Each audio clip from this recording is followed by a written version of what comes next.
يا صباح الخير وصباح الجمال على اجمل ناس في الدنيا. عاملين ايه؟ وحشتني جدا جدا من الفيديو اللي فات. الفيديو بتاعنا النهارده عباره عن راحه نفسيه ملهاش حل. بصراحه انا بستنى الوقت ده من السنه للسنه. يعني الفيديو مش اكله بس هتفتح النفس، لا ده انا كمان هاخدكم في اخر الفيديو لمكان انتوا اصلا مش هتكونوا حابين ان الفيديو يخلص. وزي ما قلت لكم انا فعلا بستنى الوقت ده من السنه للسنه عشان اعيش اللحظه دي. يلا بينا بقى نكمل الاكله بتاعتنا ونكمل الوصفه ونشوف هنطبخ ايه النهارده، ونشوف هوديكم فين النهارده، وكمان هنجمع توت منين، وايه اللحظه الجميله اللي انا بحب اعيشها.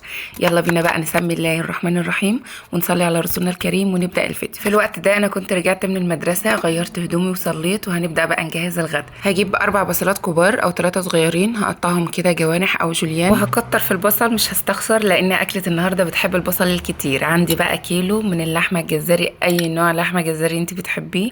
هقطعهم مكعبات. شوفوا المكعب على مقاس المعلقه قد ايه، يعني هو كده متوسط، لا هو اللي كبير ولا هو اللي صغير. هاخدهم بقى كده واحطهم على النار في معلقتين زيت، وهحمر اللحمه كده لحد ما لونها يتغير ويبقى لونها ذهبي فاتح كده. ودي اول خطوه في نجاح طعم الوصفه بتاعتنا عشان تاخدي طعم جميل. لازم تصدمي اللحمه مع اي ماده دهنيه، معلقه سمنه مثلا مع معلقه زيت، وتكون الكلام ده على نار عاليه. طب انا بعمل الكلام ده ليه؟ بعمله عشان احبس العصاره اللي بتبقى جوه اللحمه، تفضل طريه كده من جوه وجوسي، وتفضل محتفظه بطعمها، وكمان تكسب لون ذهبي يدي طعم وريحه تحفه للاكله كلها يا بنات. وده سر من اسرار الطعم الاصيل. بصوا كده اللحمه خدت لون ذهبي جميل واتحمرت تمام. مش عاوزه اقول لكم بقى عن الريحه تحفه يا بنات. هشيلها بقى من الحله ديت، وعاوزه اقول لكم ان انا مش هرمي الماده الدهنيه دي كنز فيها من طعم وريحه اللحمه. هجيبها كده تاني، هجيب السمنه بالزيت. انا كنت حاطه معلقه سمنه على معلقه زيت، هجيبهم واحط فيهم 3 4 قطع كده من الدهون، الدهنه اللي هي بتبقى مع اللحمه ديت. وده عشان تزود حلاوه الطاجن بتاعي وتخلي حته اللحمه في قلب الطاجن طريه كده. بصوا بقى حطيت اللحمه مع طشه الثوم ونص معلقه صغيره كده من هريسه الشطه وحته الدهنه. عاوزه اقول لكم الريحه، لا بجد نفسي تبقوا معايا وتشموا الريحه الجميله دي. الريحه قلبت البيت كله، وانا لسه ما حطيتش اي بهارات ولا اي توابل.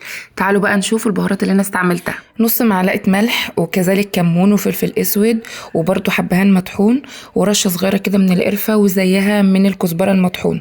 وكمان هحط نص معلقه صغيره من بهارات اللحم، وممكن تستغني عنها عادي يعني. البهارات التانية كفايه ان هي تعزز الطعم. هجيب بقى كميه البصل المحترمه ديت وهنزل بها على اللحمه. عاوزه اقول لكم بقى يا بنات قبل ما احط البصل، الريحه قلب البيت، ريحه خطيره ملهاش حل. في الوقت ده بقى هزود كده كوبايتين 3 ميه، يعني كميه كده بحيث ان هي تغطي لي اللحمه والبصل. المفروض اصلا ان انا بضيفها ميه مغليه عشان تسرع يعني عمليه السوا وكده، بس زي ما قلت لكم الكاتل بتاعي بعافيه شويه، وان شاء الله هجيب واحد جديد قريب. فانا زودتها يعني ميه دافيه كده، ما كانتش مغليه، كنت دفيتها جنبي شويه كده على عين البوتاجاز. هضيفها بقى واسيب كده اللحمه تغلي غلوتين 3 مع البصل كده، واسيبها براحتها لحد ما تستوي على جنب. تعالوا بقى نعمل جنبها رز بشعريه.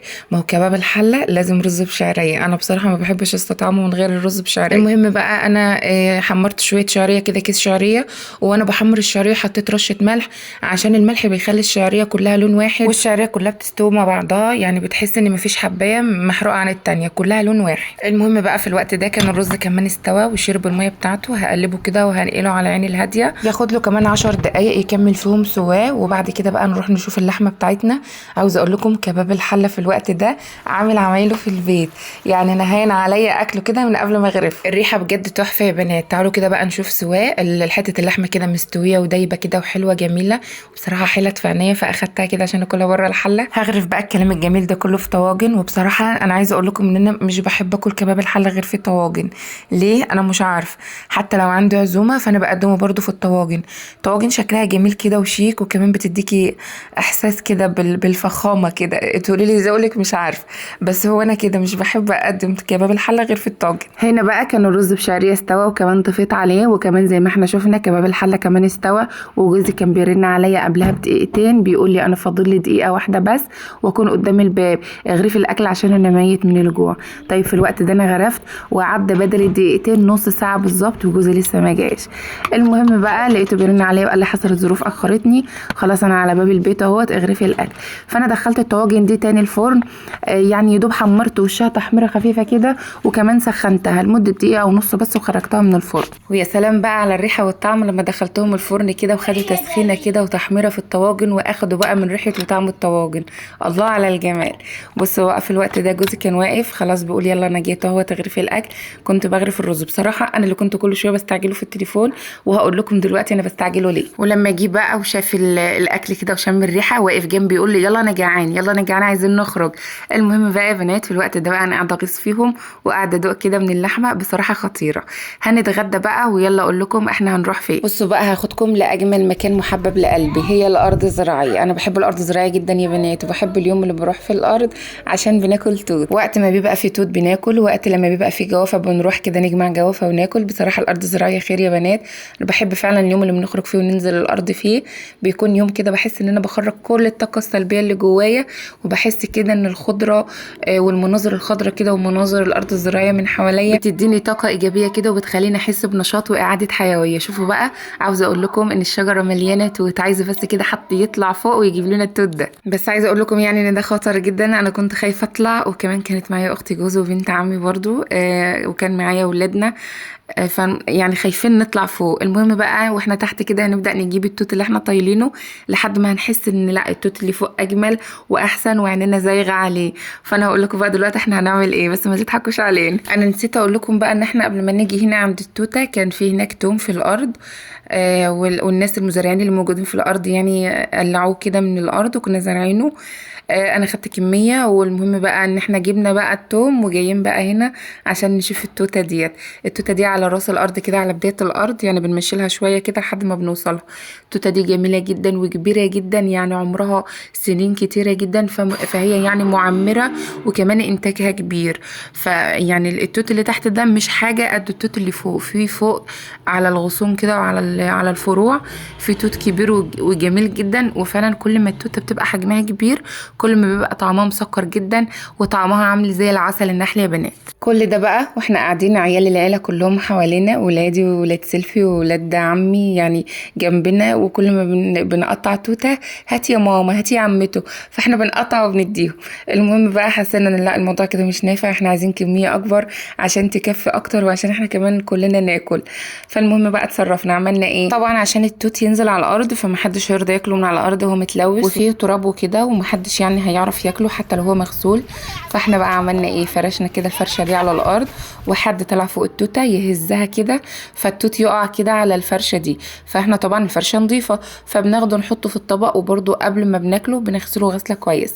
فعاوزه اقول لكم بقى ان العيال هنا عماله تخطف التوت من بعضها، والعيال مبسوطين جدا ومبسوطين قوي بان هم بيلموا التوت من على الفرشه. يعني عاوزه اقول لكم اصلا ان التوته هي موجوده في ارضنا، بس احنا يعني كسل كده ان احنا نروح فبنشتريه من بره. لا بس بجد لما بتروحي انت تجيبي الحاجه من نفسك من ارضك وخيرك بتحس ان هي لها فرحه تانية كده، حتى العيال بتبقى فرحانه.